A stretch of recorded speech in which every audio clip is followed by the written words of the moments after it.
Welcome back, everybody, to day 2 of the Global Encounters inaugural symposium. And really lovely to see you all back again. And if you're new to it, welcome. Yesterday, we focused very much on the Pacific Ocean and Pacific Ocean encounters. And today we're going to be thinking more about Northern Australia and the Indian Ocean. The northern part of Australia, the Coral Sea, and the southern parts of Papua New Guinea. We're going to, first of all, it's going to be myself and the Laureate team. So that's Leonie, Leigh and Lily. You might be forgiven for thinking I only employ people whose names start with L. Not entirely true, but it does appear that way sometimes. So we're going to talk a little bit about our Global Encounters program. That'll be the first presentation. Our second presentation will be Hilma Farid, who's going to be talking about the spice trade. And then later we're going to have Ian McNiven talking about the Coral Sea Interaction Sphere, and in particular, the new exhibition that opens this Friday in Queensland at the Queensland Museum, the Tropical Museum, which will then eventually go to Brisbane, which is hopefully where we will all get to see it. I'm going to begin by sharing my screen, if I can remember how to do it. I've been doing it non-stop for all this time, and yet I still seem to forget. Okay, there we go. Hopefully everyone can now see my screen. So last week we gave a presentation. I'm sure a lot of you are all feeling the same thing, but there's been a lot of conferences and symposia over the last few weeks. But last week we gave a talk at the Australian Historical Association annual conference, and there was a number of things that came out of it that were really pertinent and very useful. So if anybody here was at that particular session, I'm very grateful that you're back again, because I hope you might see some shifts and movements that are already taking place in the way we're thinking. So Global Encounters and First Nations people, 1,000 years of Australian history. And when the monsoon winds arrive, Australian encounters in the north. Global Encounters was born out of a desire to decenter and destabilise Britain. I felt for a long time that far too much of Australia's history was based on British history, particularly Cook. And of course, it's rather appropriate that we started in the 250th anniversary of Cook, but unfortunately, or fortunately in many ways, a lot of that orgy of Cook festival was going to take place last year, was stopped by the pandemic, and unfortunately it also stopped a lot of our travel, of course. But a project like this can't take place without standing on the shoulders of giants, and this project definitely stands on the shoulders of giants. Just a few of the many people who have really deeply influenced me and the way that I think about global encounters, and particularly about the experience of Australia's northern neighbours, particularly our relationships with Indonesia, Makassar, and even across to Ambon and the Aru Islands. And a lot of the people here, I mean, people like Campbell McKnight goes without saying, but others earlier on like Warner and Worsley, McIntosh and Crawford, and of course, earlier Thompson. And then more recently, Paul Tayson, Sally May, Darryl Wesley, Annie Clark, and the wonderful work of Adrian Vickers, who works more in the Indonesian context. Also, our colleagues here at Monash Indigenous Studies Centre, Ian McNiven and John Bradley, and many, many others have contributed to the way that we think about these encounters. And we're incredibly lucky that we do work in an interdisciplinary zone. It's the sort of thing that really, I think to come to a project like this, there's no one source of information. It has to be interdisciplinary, multidisciplinary. So, sorry. But as I said, so much of Australian history has been captured by the focus on the British. Of course, in many ways, Australia, Captain Cook becomes the iconic mythological, rock star discoverer. But of course, in the 19th century, it was in fact Banks who was considered more of the founding father of Australia rather than Cook. But both of these men, I think, have played an important role undoubtedly in the way we think about Australian history, if not necessarily an important role in Australian history. But one of the one of our colleagues at the AHA last week asked the question, what happens, this was Warwick Anderson, a wonderful colleague of ours from the University of Sydney, who asked a very provocative question. What happens if we think about Australia as an archipelago rather than a continent? And that's really had a huge influence on my thoughts over the last few weeks. I put this here because this was a timeline that was in the textbooks of the New South Wales high school texts as late as only 10 years ago. 2011 literally says Australia was discovered in 1770, and then it has a timeline taking them through to 2011. It has changed slightly. When I did the bicentenary lecture at the University of Sydney a couple of years back, I did a really detailed analysis of different ways in which high school textbooks were depicting Australian history.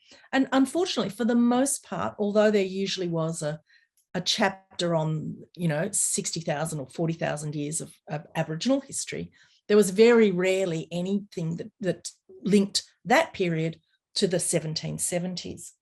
So we get Cook, obviously, in the 1770s. Australia, I found this map particularly interesting, not least of which because I find the positioning of New Zealand rather odd. But nonetheless, Australia, generally speaking, tends to be either in the left-hand corner or the right-hand corner of a global map. And Leonie's going to pick up this a little bit later, but I just thought it'd be just a useful thing to think about. Why is it that we're always in the corner? There are sometimes maps like this wonderful map here that actually places us in the centre. And I find that a much more valuable way of looking at and thinking about maps, because maps have become an incredibly important part of our project. It's one that we really must keep in mind at all times. We've been thinking a lot about maps. This particular map, I've been thinking about it for decades. This particular map comes out of one of my earlier books, where I really started to think whether or not we could place Australia, this in particular is placing us in relation to the Great Circle route, where people would come round the continent, but obviously come from Europe and then down, round and across the Roaring Forties. So, sorry, scrolling between screens. So I'm telling you that I don't think Cook and Banks are particularly important, but I do think Matthew Flinders is immensely important. Now, Flinders, when he had set off in 1801 to circumnavigate Australia, and we need to remind our Prime Minister that it wasn't Cook who circumnavigated Australia, but it was indeed Matthew Flinders and Bungaree. Bungaree was an Eora man, and he accompanied him. If you want to read a truly wonderful description, an exploration of that particular relationship, I do direct you to Tiffany Shallam's most recent book, which is too far for me to reach, but her most recent book, which looks at the Wailu and those wonderful relationships.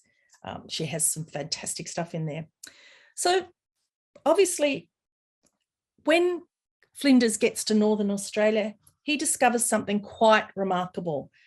He sets out to determine whether or not Australia is connected to Papua New Guinea. He comes down across through the Torres Straits regions, and he comes across literally thousands of treepangers or Macussans, people who are working the treepang industry there in Northern Australia.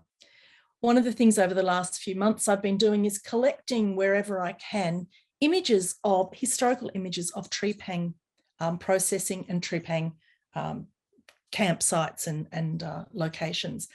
They're not just from Australia. Some of these are from Borneo. Some of these are from the Aru Islands. And I think it's important for us to remember that our treepang industry, the Australian treepang industry, is part of a global system, a really important thing to remember.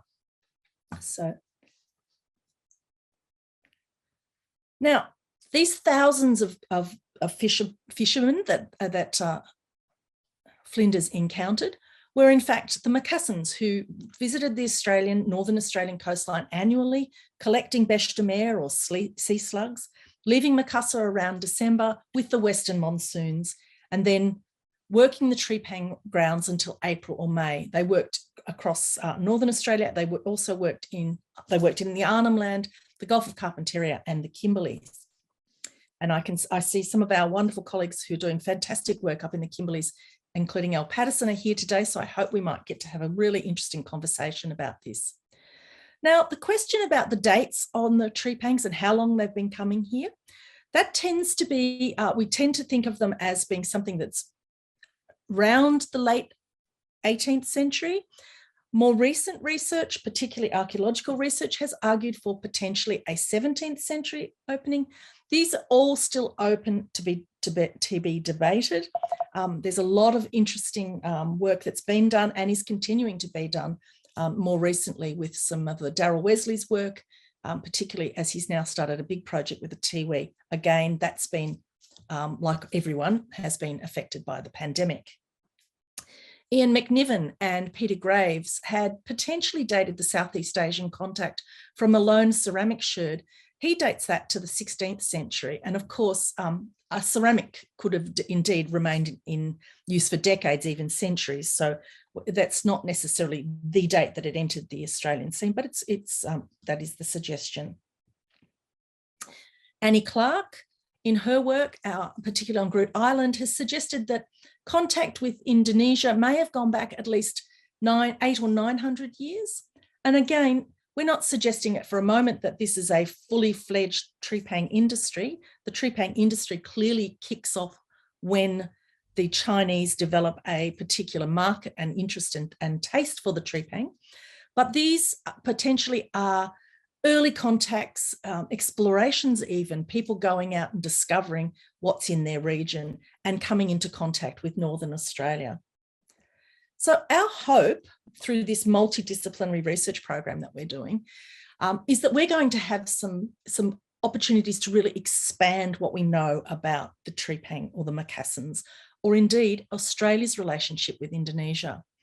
Obviously, we're looking at historical records, we're looking at archaeology, linguistics. We're also looking at botanical evidence. We've got some fantastic work happening now with work on tamarind trees, and we're having looking at whether or not we might be able to get some of them dated through tree ring analysis, but also just having somebody.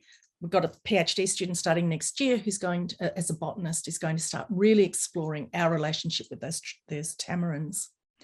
Another thing that Warwick Anderson pointed out to us the other day was the genetic, or rather disease information. Now we know that amongst in the Northern Australia, particularly amongst the Arnhem Landers, Mikado-Joseph disease is an extremely debilitating congenital condition. It's a condition that, it's a neurological condition. It's a condition that doesn't become evident until later in life. So it is passed on, and often people don't know that they're going to develop this. What's interesting is it's always been assumed, as Warwick has told us the other day, it's always been assumed to have come in via the Macassans, but his work and his discussions with people in Macassar, neurologists in Macassar, suggest that Macassar, it's almost unknown in Macassar. It's not a disease of any consequence in Macassar the way it is in Arnhem Land. So there's a really important thing here that we might be able to start thinking about, whether or not that particular disease may well have been passed on through the Macassan trade, which doesn't necessarily mean it was Macassan people. And Warwick had suggested that we might start looking towards the Aru Islands as a potential source for the Mikado-Joseph disease. Next year, we are delighted that we're going to have, I'm just flick through a few more very nice images. Next year, we are really thrilled that Dr. Chris Irwin is going to join our team.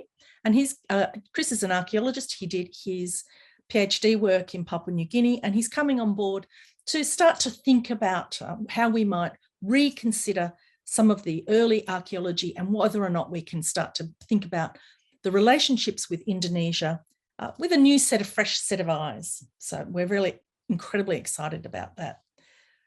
Now, okay, why is this stuff important? Well, we know that Australia, if we don't think of it as an island, it is an island, of course, it is a continent, but we think of it as an archipelago. We don't have to be bound by the geopolitical boundaries that we have today. We can start to think more broadly of Australia as a part of Southeast Asia. I put this photograph here, this scan here. It's a 16th century image of, sorry, it's a 17th century image, 1600s image of the VOC negotiating with the people of Ambon. And that's a wonderful image. It shows Ambon is not far from Australia. We know that for a fact. It is not far from Australia, and people have been coming and going for hundreds and hundreds of years. So there's lots of reasons to think that we might find interesting connections that go back quite a long way. So I'm going to now, how did I go? Oh, good, a little bit over time. I'm now going to pass over to my colleague, Dr. Leonie Stevens.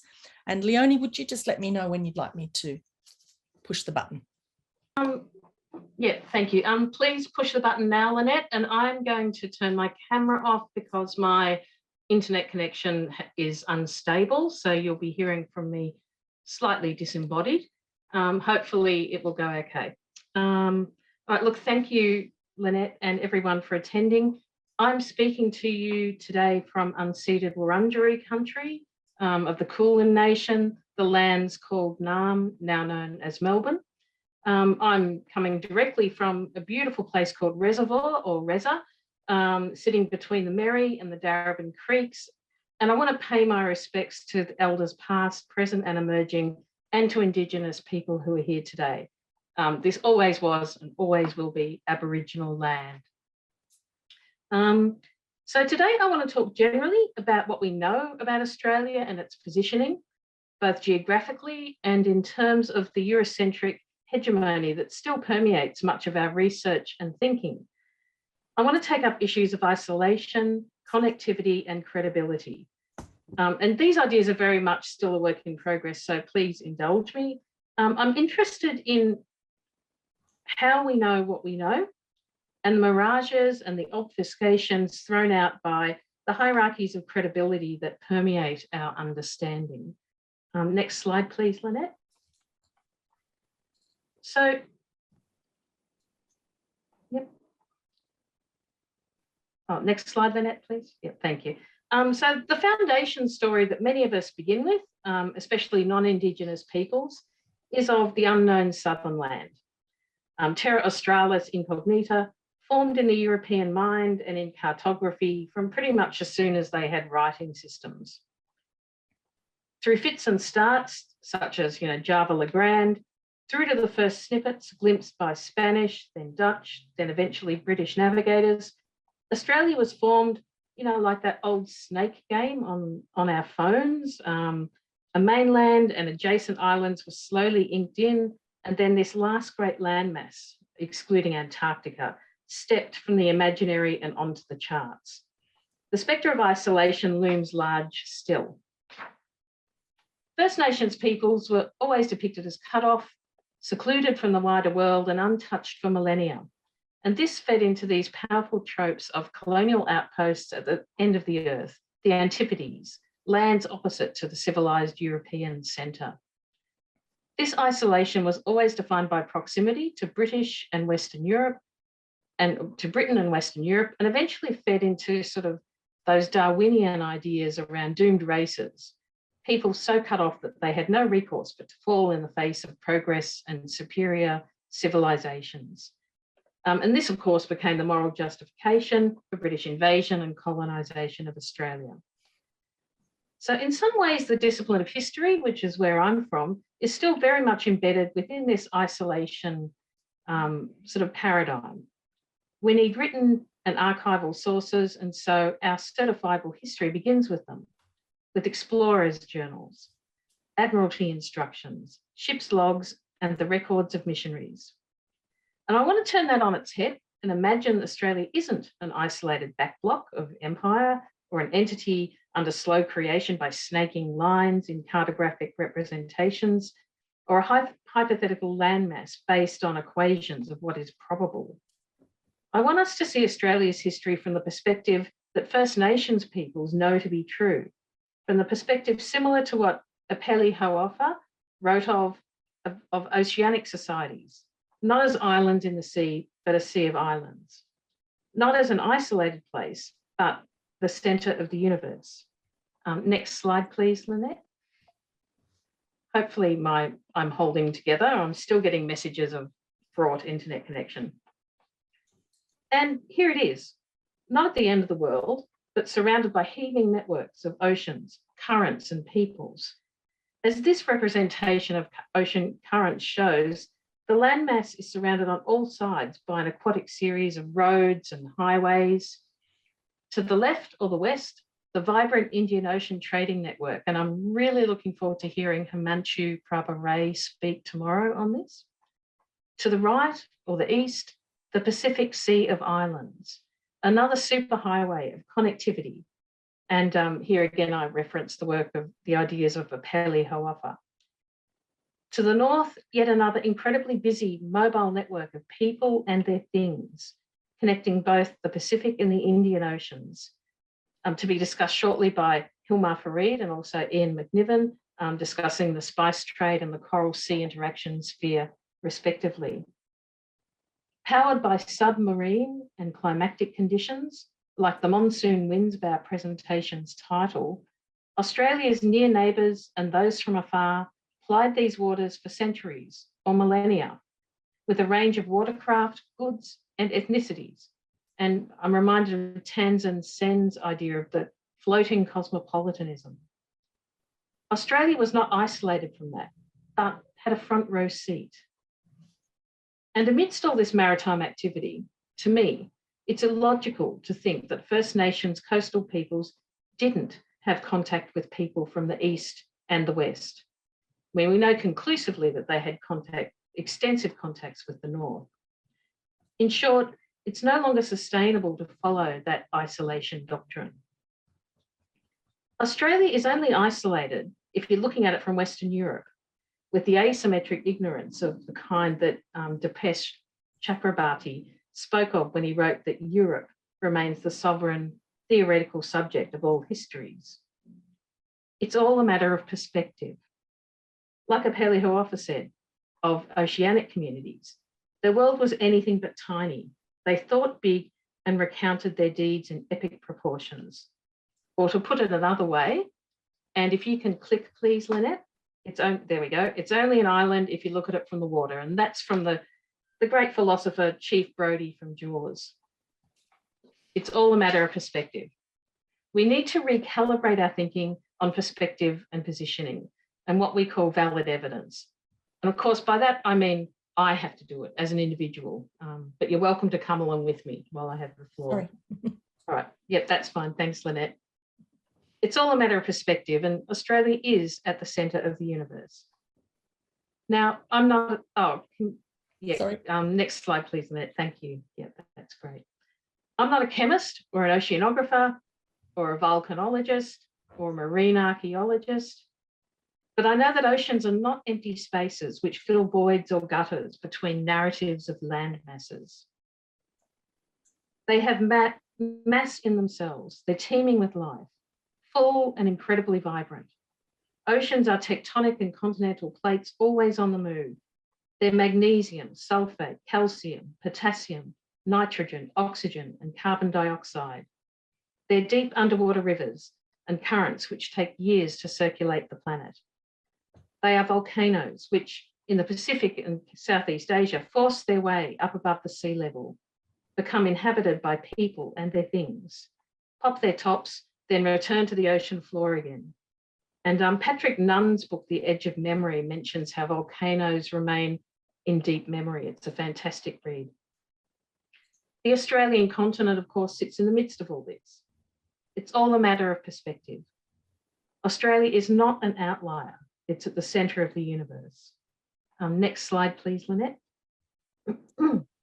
So one of our key interests in the Global Encounters project is to really flesh out the deeper history of contacts between those who came with the monsoon winds to harvest trepang and First Nations peoples across the northern end of Australia. And as my colleague Lily will be discussing this soon, she's much better placed to focus on this than me, but I'd like to point out the extensions of this trade route. I'm not sure if my cursor is going to be visible to you all, but many of us know that harvested trepang was part of a trade which stretched all the way to China. I want us to conceptualise Northern Australia not as an endpoint to that trade, but as a valid, important node in it. linked in a very real sense with the Philippines, Taiwan, various ports which we now know as being in China, Japan, and Korea. We know the seas are riddled with shipwrecks. We know from archaeology that Chinese ships traded with places in New Guinea, a lot of trade with Borneo, through the Indonesian archipelago and out across the Indian Ocean. That's uncontroversial, it's proven. We know that when Makassar-based trepangers visited and traded with communities across Northern Australia and were part of that network, again, uncontroversial, proven. But we're less likely as a discipline to credit, for example, and I'm talking about history here, Yolngu traditions of the Beijini, for example. I mean, I'm in no way an expert in this, but as I understand it from the writings of Ian McIntosh and the interpretations by Louise Levarth, the Jungawal song cycle mentions people who came before the British, before the Macassans. And it's thought they were perhaps Chinese, even that's probably too general as China is a recent construct. And I understand Beijini also means woman. But if we reconceptualize Australia as part of an archipelago whose waters were plied by traders from Eastern Africa, the Arabian Peninsula, India, Sri Lanka, right through to northern China, then the idea behind the Beijini and the Jungawal song cycle, first the black people, then the yellow, then the brown, it has a strong logic to it. It's all about what we credit as evidence, what we deem a valid source, what will stand up in the metaphorical court, which is traditionally based on European evidence and values. From my perspective, the Yolngu have been here for 60,000 plus years. They know what they're talking or rather singing about, and that's good enough for me. It's all a matter of perspective. Next slide, please, Lynette. So I also want to touch very briefly on one of my favourite outliers, the Kilwa coins, which were found on the Wessel Islands in the 1940s, and they're probably just out of view in this image. A series of coins which probably originated in Eastern Africa in Kilwa Kisani, which is a major port on what was known as the Swahili coast off modern-day Tanzania. When we consider the extent of the Indian Ocean trade networks, which encircled the ocean, again based on monsoon winds, it's actually illogical to imagine that the west and the north coasts of Australia weren't visited on a semi-regular basis, at least by accident. The presence of these coins in Northern Australia are always cited as a tantalising mystery, which they are, and often attributed to Dutch VOC traders, which does make sense, but non-Europeans were also sailing these waters long before that. If we imagine Australia as part of this bustling oceanic trade, a part, a protagonist, not a part, isolated from, then the presence of these coins, even by accident, makes perfect sense. And my final slide, Lynette, please. So my main questions here are, when do these instances like the Kilwa coins and First Nations accounts of probable Chinese encounters stop being far-fetched mysteries or statistical outliers and become acknowledged as patterns? If we change our starting point and assume Australia is at the centre of the universe, not isolated at the end of an empty ocean, then the outliers, and we call them odd finds, begin to build up a picture. And that's what this project is all about. Absence of evidence is not evidence of absence, and scant evidence is still evidence. Now, it takes enormous intellectual effort for myself, as a settler descendant at least, to reconceptualise Australia in this way, to recredit evidence which is usually deemed disparate, confusing, inconclusive, to sort through the too hard basket and revisit the existing evidence to look for new patterns, to unsettle Eurocentric versions of history and place Australia at the centre of the universe. Just as yesterday, our speakers placed Aotearoa as the centre of the universe and Vanuatu as the centre of the universe. To think about a heterarchy of overlapping universes or multipolarities rather than a hierarchy of central empires and conquered extremities. a sea of islands, not islands in a sea. I really hope in future symposiums I can return with these hinted at patterns more fleshed out. And I thank you for bearing with me and bearing with my insubstantial internet connection. Thank you. Thanks, Leonie. Thank you very much. Now on to Dr. Leigh Penman. Hello, I'm speaking to you today from the unceded lands of Bunurong country. I live and work every day, typically in Wurundjeri country, but here today I'm at the Monash University campus. And yeah, my task here is, as part of the Global Encounters team, is to research the Dutch East India Company and their encounters with the Southland. So it's one of those things that we know that there has been a great deal of Dutch contact with the southern continent. And in fact, between 1606 and 1756, dozens of VOC or Dutch East India Company vessels touched on the shores.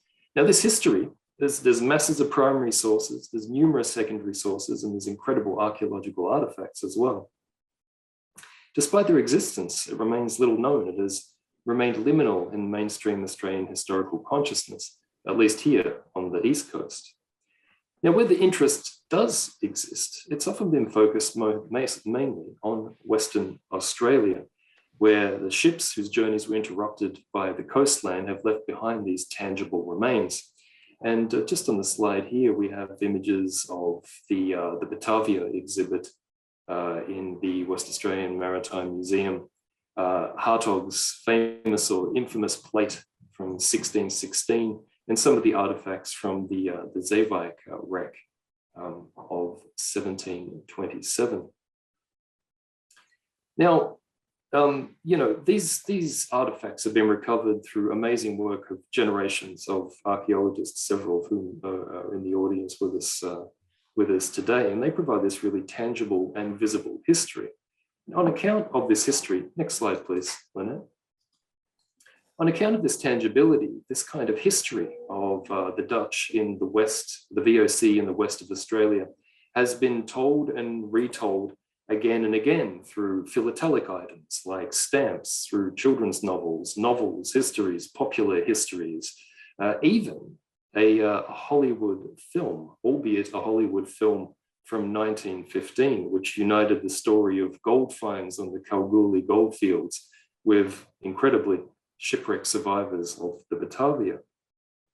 Now, these many retellings in both the written, the exhibited, and the celluloid spaces subtly reinforce certain ideas, the ideas of the West in Australia's history and the VOC. And also these retellings kind of create a link, I argue, of connections between the Dutch and a modern Anglo-Australia. And I want to today just to break down some of these links, or at least challenge them. And this is first because VOC crews were not strictly Dutch. And although the company documents habitually refer to a Southland, you know, this Southland was an emergent and chimerical archipelago. And second, in terms of encounter history, there is another region that is far more fruitful, I suggest, to think with. Next slide, please, Lynette. And this region isn't the West, but it is the North. It is here that we have the most intense zone of contact between VOC crews and the Indigenous nation of the Southlands. Now, the Southlands being Carpentaria, Arnhem, Groote Island, and others.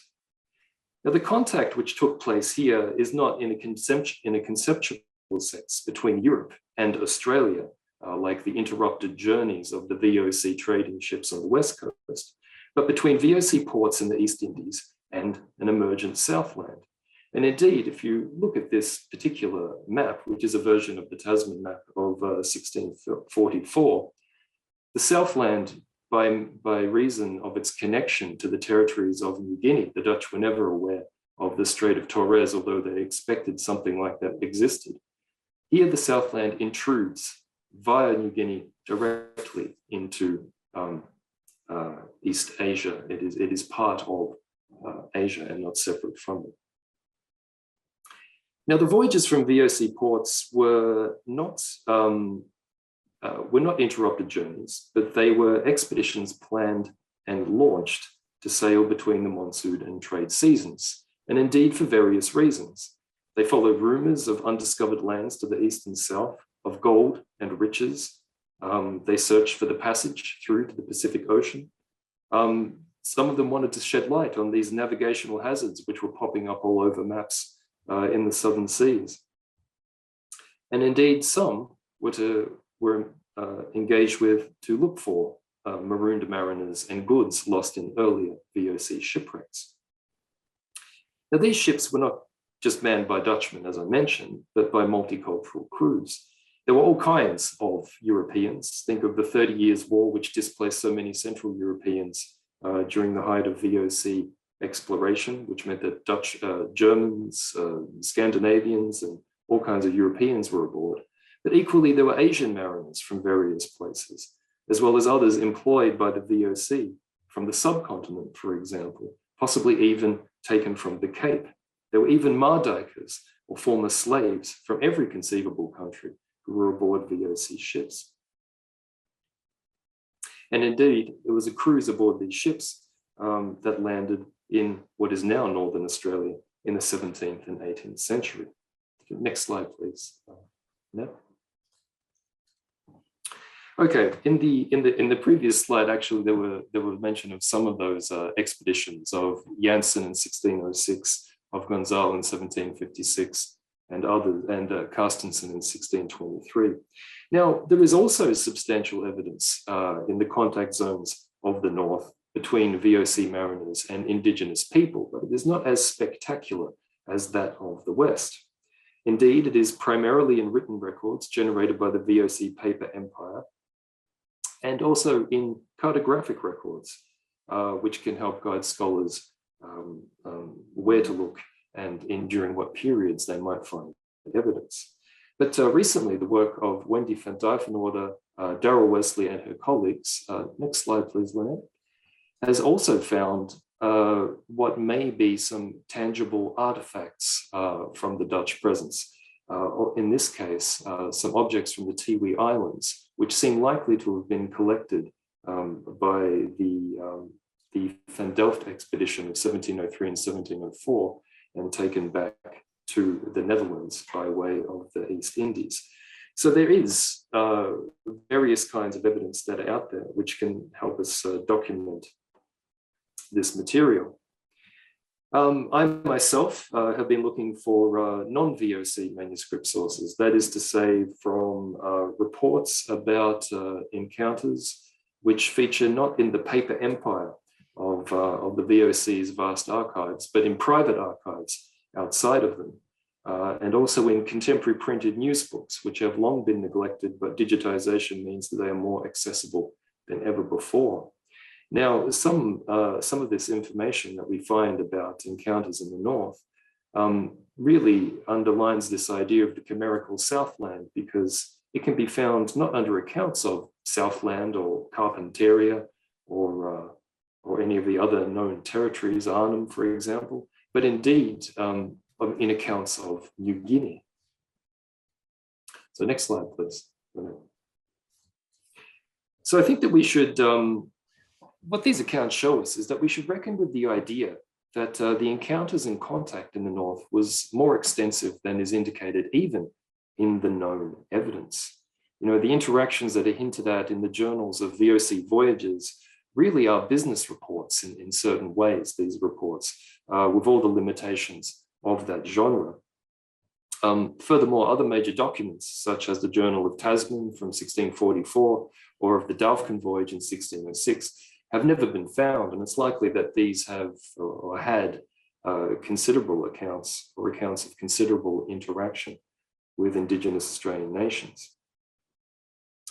But the VOC encounters that we do know about were not confined to the Southland, to the beaches and to the estuaries, but also occurred aboard ship and in the Indonesian archipelago. And if we think about it this way, we're not speaking of moments of interaction here, but really days, weeks, months, and potentially years of sustained contact between VOC crewmen and Indigenous Australians. And we know, for example, that in 1623, possibly a Wick man who was kidnapped during the Carstensen voyage was taken to Fort Victoria on the island of Ambon and was living there in 1624. And we also have evidence that an Angatumi man taken during the Gonzal voyage of 1756 arrived in Batavia in that same year and had made strides in learning Malay. Next slide, please, Lynette. And when it comes to the extent of contact, we also have other information as well, which hints at a broader basis and more extensive variety of contact. So in the instructions to Willem de Vlaming, the great explorer, in 1695 and again in April 1696, the VOC directors in Amsterdam suggested that, first of all, the Southland may not be all that it's, may be more than what it seems. There may be a giant stretch of territory which extends out into the west, into the Indian Ocean. But equally, it expected, as a matter of course, that there were slaves from the Southland or its vicinity, which could be used in order to assist in the exploration of these chimerical Southlands, and that these Southland slaves would have the necessary language skills to engage and to smooth the passage of any expedition. Next slide, please. So briefly to conclude, my work as part of this project is really to write a cultural history of the VOC in Australia from 1606 until the present, which includes a consideration not only of the historical evidence, but also of the historiographical evidence, which tells the story of how and why Australians have come to discuss and understand Dutch presences. As far as the talk goes today, what I wanted to conclude with was three major points, and that is that we can think more about the North in addition to the West as a contact zone for the VOC. Secondly, that what is useful to kind of ignore thinking about Australia as a continental whole, as Lynette and Leonie mentioned previously, and more as the VOC mariners themselves saw it, as a chimerical emergent archipelago of different lands, which eventually became knitted together and separated from New Guinea at the same time. And finally, there's the legacies of shipboard cosmopolitanism. And with this kind of idea, I want to think about and encourage us all to think about, what might be the consequences of these multicultural shipboard crews. And on that note, I'd like to finish on something quite speculative. Mention has been made in this session of the trepangers from Southeast Asia who came to the north to collect trepang for the China trade. Is it possible that a factor in creating this trade was the knowledges brought from Indigenous Australians who were encountered during the VOC expeditions from 1606 onwards in the north? Thank you for listening and for your attention.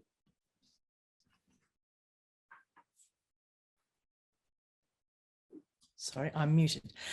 Thank you very much, Leigh. I'm now going to hand over to Lily. Lily, over to you. Thank you, Lynette. Good morning, good afternoon, and good evening, everyone.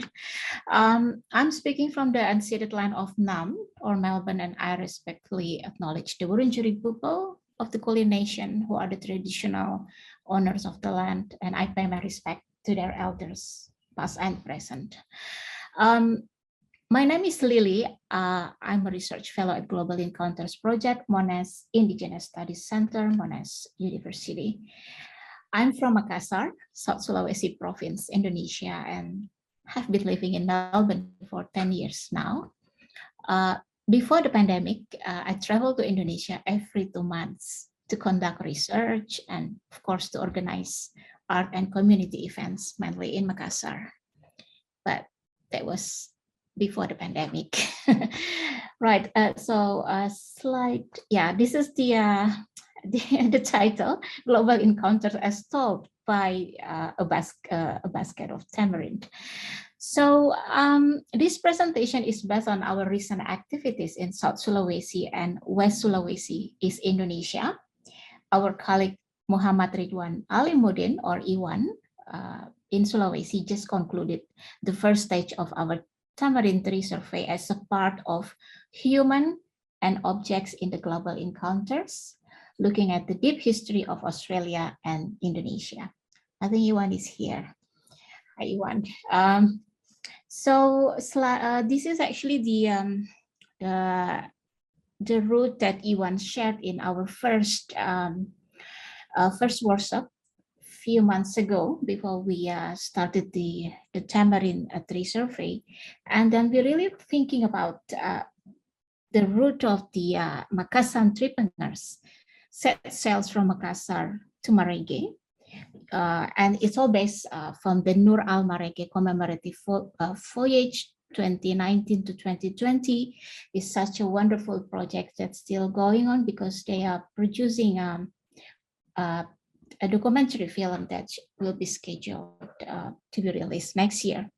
So the name of the project is Before 1770.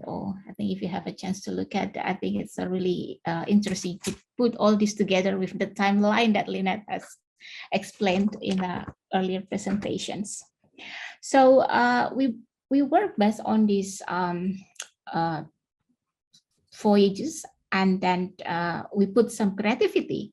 Instead of put the padewakang or the prau, we put the tamarind trees as a symbol in our first workshop. So during my visit to Yirkala, Northeast Anhamland, with a group of artists from Makassar in December 2018, I learned about many of the stories about Makassar and Australian indigenous contact during the ancient tripang trade. In a tour to Bawaka Beach arranged by a local community in Yirkala, our Yolngu friends shared stories that they learned from their grandparents. They said Makassans came in peace, and that they brought knives, sugar, rice, and materials which the Yolngu made into flags. In return, the Yolngu giving them access to stay and work together, collecting and preparing tripang, which the Makassans would then take away with them. It was the first Australian export commodity. So here's based on the traditional route that Makassar tripangers took from the port of Makassar and then transiting in Labuan Marege in Selayar Island and transiting again in Kisar Island. They prepare these 3 generations trade connections before they crossing the Arafura Sea and arrived on the northern coast of Australia, in Kimberley or Kayu Jawa, and in Marege or Yirkala today. Next slide, please, Lynette. Before I start this clip video, I just want to say that tamarind trees are among the key elements in this encounter, if not the most relatable to us as Indonesians during this visit. When our Yolngu friends share stories about artworks, clay pots, and the tripang, and also the old camps, the Makassar old camps, we keep nodding. But when they mention tamarind, everyone said, wow, yes, it's so relatable that it is. So here I share a clip from our documentary Trading Culture produced in 2019, sponsored by Australia Indonesia Center and DFAT, organized by the University of Melbourne. So can we play the clip, Lynette? Yeah. Can anyone hear the sound?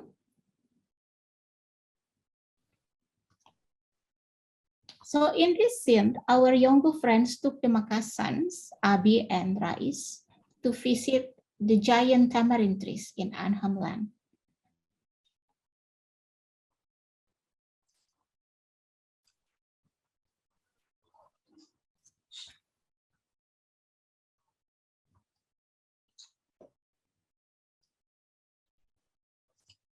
This is the very old tambang.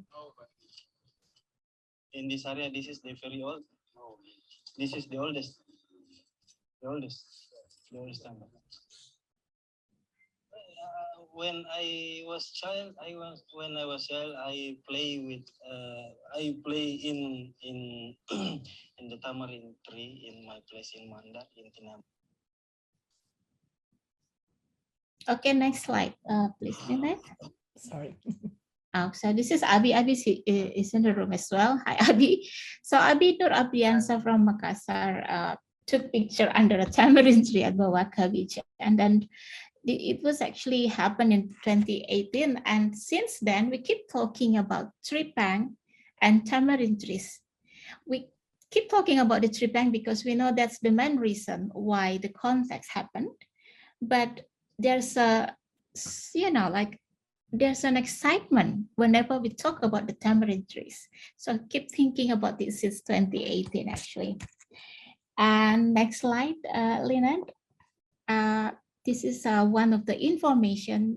Lynette took this this picture. I don't know if you remember this. You shared this in our group. You had a trip with Monash University, and then I just want to read what actually it says on this information. It says that old Makassar camps are marked by the tamarind trees that grow around Australia's northern coast. They grew from the fruit Makassans brought with them, which were used for cooking and to prevent scurvy, or in Indonesian we call it as mabuk laut. Yeah, these trees provided shade and acted as markers so Makassans could find their camps when they returned each year. Yeah. So next slide. Now, so as I've been following the before 1770 project quite closely, yeah, the commemorative voyage where the replica was built in Indonesia, South Sulawesi, 2018. It's called, or the name given to this replica was Nur Al Marege.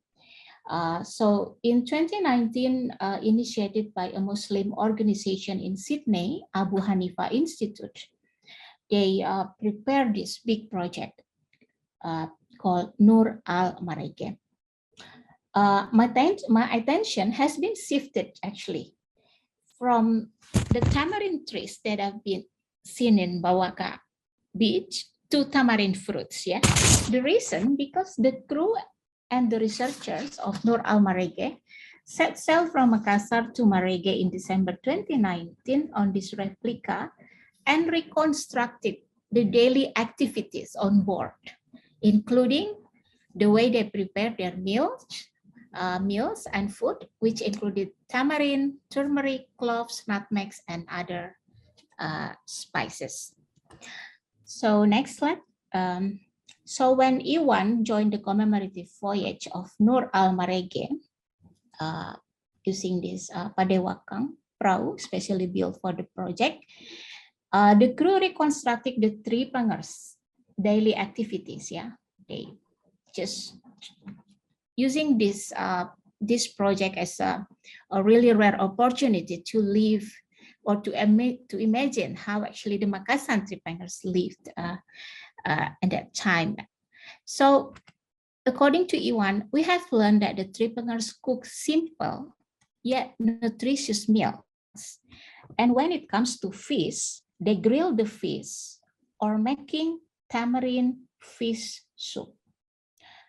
It's not a big surprise if we find tamarind trees in small islands and coastal areas where the tripangers transited before reaching the Australian shores. So this is the example of the tamarind trees and the Padewakang at Kisar Island, the second transit island before they prepare to cross the Arafura Sea to reach the northern part of Australia. Slide, next slide. So this is the tamarind trees, the fruits, and the tamarind balls. Now the question is, did the tripangers plant the tamarind trees on purpose, or the trees grew naturally on Australian shores? I keep thinking about this question since my first visit to Bawaka in 2018, because the whole story that told by our young friends, they told us that your ancestor planted the tamarind trees. So since then, I keep thinking about why did the Makasan need to plant the trees in Australia? I raised this question as well in our first workshop, my first workshop with Iwan, after collecting various information about the tamarinds in the context of culinary, market price, and availability. In terms of availability, tamarinds are easy to get at any traditional markets, and the price is super cheap, is very low. In South Sulawesi and West Sulawesi, tamarinds are also considered as fruits for free, as one could get them almost from everywhere. Tamarind trees grow in public spaces such as traditional markets and around the squares in villages. It is safely to argue that planting tamarind trees were not in the sailors or the Makasan entrepreneurs' agenda. This is a very speculative, but I would like to try this hypothesis. They would easily pack a basket of tamarind balls for their long journey, and that tamarind scarcity have never been an issue.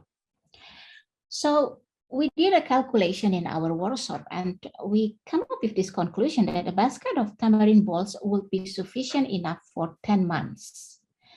Ridwan or Iwan offers an estimation which is based on the reconstruction made by the crew during the voyages with Nur al-Marege back in December 2019 until January 2020. And also, tree planting are not included in the traditions of ritual of the sailors from South Sulawesi and West Sulawesi, if you look at what happened in Kisar Island. Next slide, please, Lynette. So we raised the second question. How do the Indonesians remember the tamarind trees as a part of history? Because three Makasans who visited Bawaka, Iwan, Abi, and myself, we raised the same question after the first visit. And now our next question is, how do the Indonesians remember the tamarind trees as a part of history?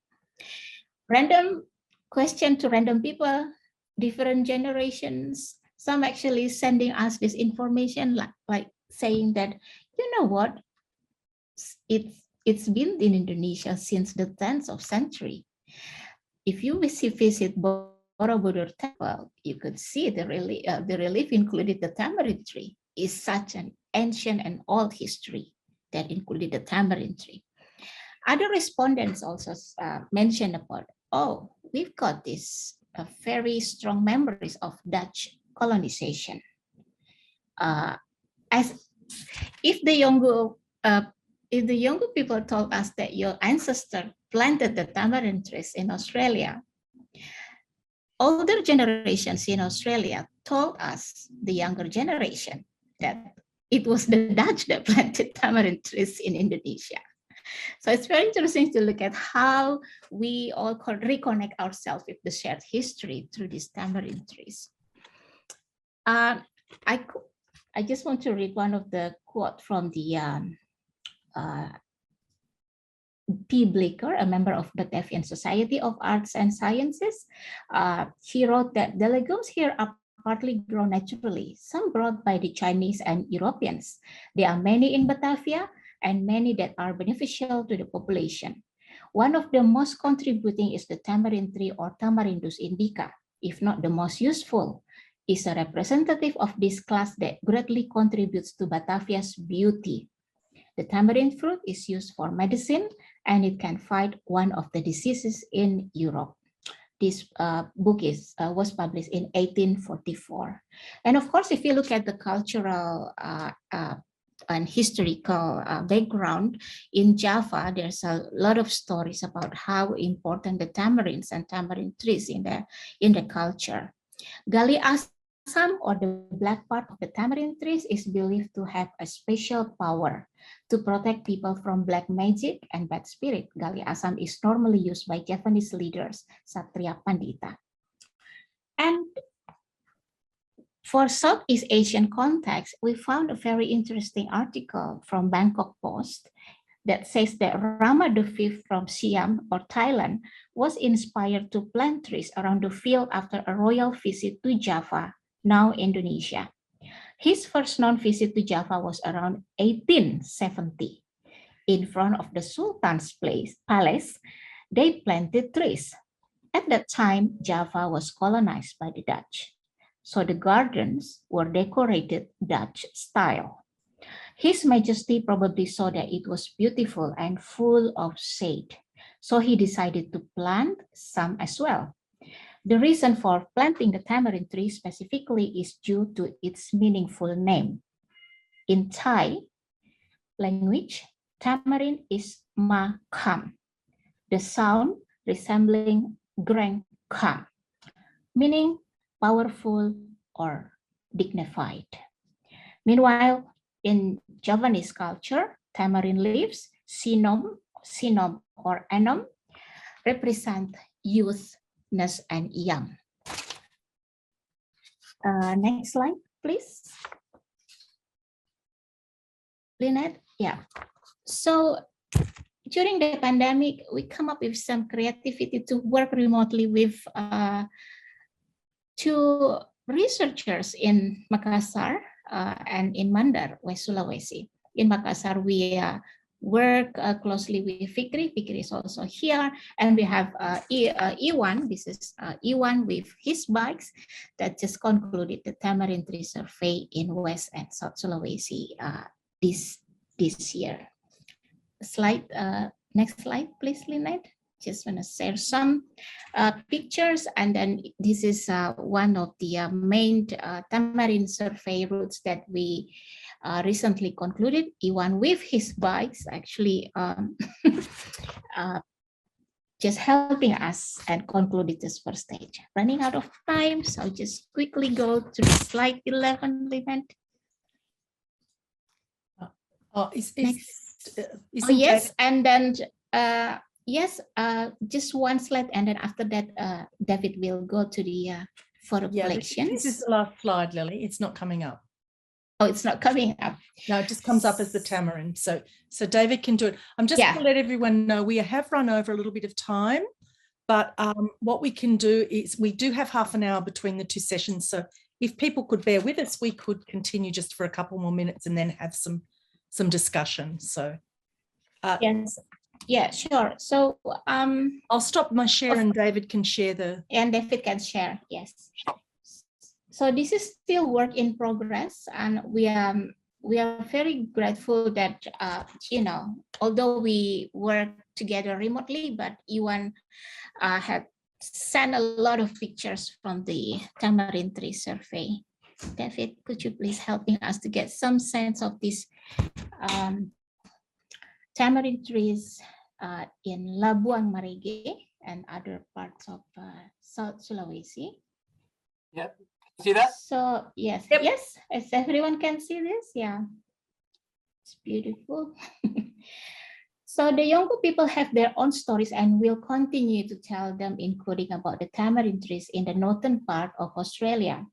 Makassar people like myself, Iwan, and Fikri, we are researchers and Indonesians. We felt a tremendous impact after hearing the first-hand stories about the Makassar tripengers, especially for me, Iwan, and Abi, after actually visiting Bawaka and seeing the tamarind trees and other evidence of the deep history between Australia and Indonesia in Northern Australia.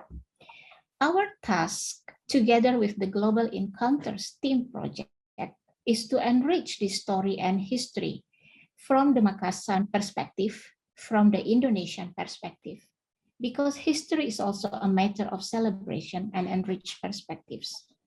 If the history of Makassar tripengers is told by Yolngu or other indigenous Australians with an emphasis on friendship and the exchange of knowledge, Indonesians like myself will investigate the detail of the stories. Tamarind trees in Northern Territory or the tamarind bowls brought by Makassar tripengers were the result of the other encounters that took place in Indonesian archipelago. Perhaps our ancestors did not plant the trees on purpose. Perhaps it was because of the force of nature. The land and the sea allowed the tamarind trees that had been thrown away after our ancestors cooked their lunch and dinner to grow strong and tall and to reconnect us. I stop here by quote Atwood and Magellan. They said that narrative is the most fundamental mnemonic act. We mainly remember the past by telling stories, but to remember the past is also to reform the present or to change the future. Thank you. Thank you, Lily. Okay, everybody. Look, because we have gone over a little bit, we can just take sort of 5 or 10 minutes of conversation and then take a 15-minute break, during which time, David, did you want to, will we play there was a video we were going to play? We can play the video in the second break, if you like. Oh, okay, that sounds good. Let's just do maybe 10 minutes of conversation now, and then we can take a break and then everyone come back at 2:30. So aren't I lucky to work with these amazing people? Adrian's got his hand up. Hi, Adrian. Hi. Oh, my camera's not working. Sorry. All right, I'll have to restart the computer if you want to see me. But in the meantime, just a great session, very stimulating and really important issues. Just a question for Ibu Lily. I guess a lot of the focus has been on Makassarese Australian connections, but of course there's a whole lot of other people besides the Makassarese. So wondering about the scope of, Bugis, Bhutanese, etc., but also particularly Bajau and how they, your work there, or how you see your team kind of working with all the other different ethnic groups. Yes, the plan with this research is, we're taking Pak Campbell is here. Thank you, Pak Campbell. Since the first, like 1960s, that the concept of Makassar here is everyone on the prau.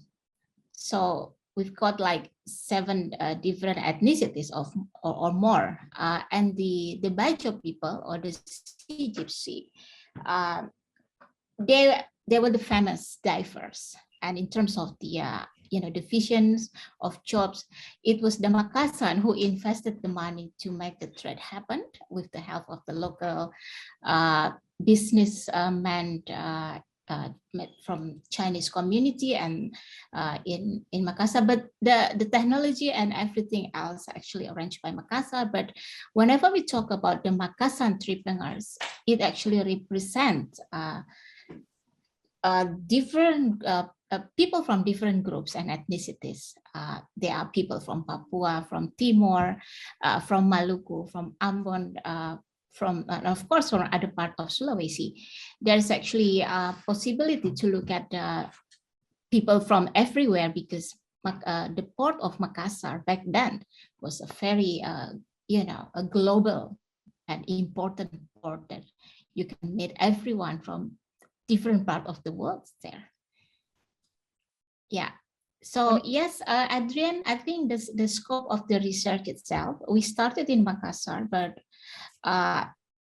there's so much opportunity for us to scale up to the whole area of Eastern Indonesia, especially if in our very initial project here, we working based on the traditional route from the port of Makassar and then stop in Selayar Island in Labuang Marege, and there's another one or two transit islands in Timor. And Lynette mentioned in one of our discussion, was it yesterday or 2 days ago, saying that we should actually set up a specific missions through the to the whole Indonesian, because in these encounters, the global encounters project, which gonna become the center of global encounters, gonna unpack every single elements of these encounters. Pak Adrian, thank you. Thank you. And Adrian, I'll just let you know that Lily and I wish to talk to you shortly. We've got some plans. So look, I've got a couple of questions here, a lot of very positive feedback. Fiona's asked if we could give the spelling of the tamarind Assam Jawa tree in Javanese language. I certainly can't, but I don't know, perhaps you can, Lily. Yeah, so it's Assam. Let you do Assam? that. We do have... yeah. Sorry, do you want to pop That's that in? Assam. No, sorry, already put it on the chat box. Oh, sorry. There's a question from Jara asking for Leonie. Thank you for a fantastic and thought-provoking talk. I really appreciated your comments on the need for historical discipline to rethink how we validate different kinds of evidence. When investigating Australia's position in global networks, we face very similar issues in the traditional Indonesian sources, which likewise marginalised by Eurocentric notions of evidence. What do you think are key methodological challenges in interpreting such traditional sources as songlines and oral traditions, whether in Australia, Indonesia, or other parts of the networks you illustrated? The key challenges sort of methodologically from a non-Indigenous point of view. Hopefully I'm not breaking up here. No, you're okay. Oh, good. The storm has passed, I think. Look, I'm a non-Indigenous person, so it does take a lot of effort. But one of the things, definitely is constantly remembering, it sounds extremely simple, but constantly trying to unlearn the sort of the colonizing nature of the way evidence is depicted. I did previous research into Tasmanian Indigenous people's writings while they were on Flinders Island in exile, and I was continually told by researchers leading up to that was they hardly ever wrote anything, nothing. There's nothing to be gained. But I actually realised there was a lot of stuff just in the European archives. So I think persistence, reading against the grain, but also keeping those ideas about credibility and the hierarchies of credibility. That's what I had in my mind.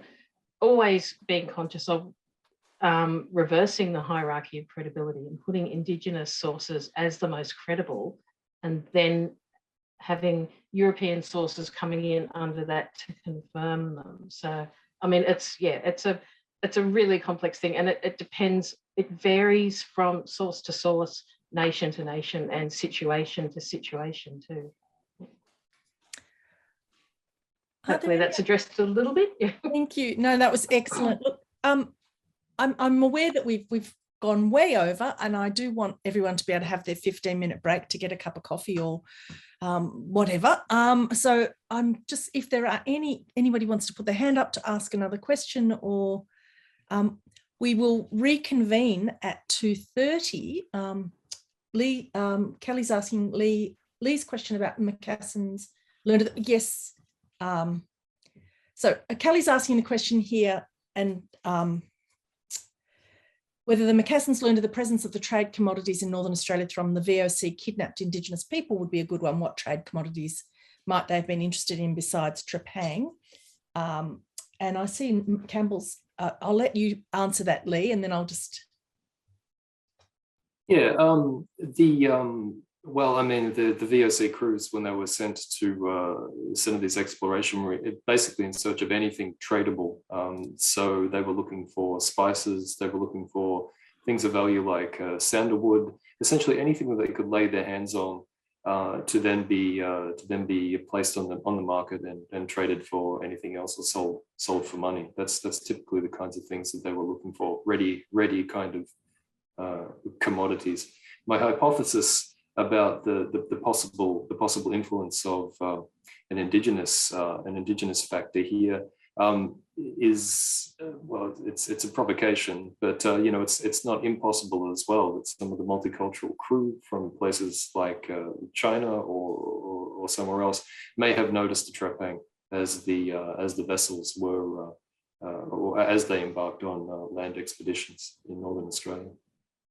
Thanks, Leigh. Campbell's just got a comment here, which is fantastic. 100 head of cattle brought 100 catties, that is, sorry, a head of cattle, catties, that is 60 kilograms of tamarind fruit to Arnhem. That's quite a haul. Extraordinary. And Himanshu Prabha Ray has asked, oh, there you go. Iwan is telling us that 60 kilograms is enough to cook fish for 6 months. So that's fantastic, but you can't use it to preserve sea cucumbers. But I'll just mention Himanshu Prabha Ray has, thank you very much. They were great presentations, I agree. We perhaps could move the discussion to deep traditions and histories. Certainly the deep sea gypsies are very important. And I think that's something that we are increasingly thinking of too. The whole story of the Bayini, the whole question of who was on those ships, it's becoming increasingly something that we're putting our mind to. What is the role of the sea gypsies in all of this as well? So, and I hope that over the next few years, we will be able to disentangle and present some of that to you. I think what we'll do now is take our 15-minute break, come back at 2:30 when we're going to have Dr. Hilma Farid, who's going to talk to us about the Spice routes, which will be very exciting. We're really looking forward to it. And then after that, we'll have another half-hour break, during which time we've got a couple of videos that we'll be playing. And then we'll finish up the day with a presentation from Ian McNevin. So thank you, everybody. And we will see you. Please stay on the Zoom, but turn off your cameras and everything. We'll be back at 2:30.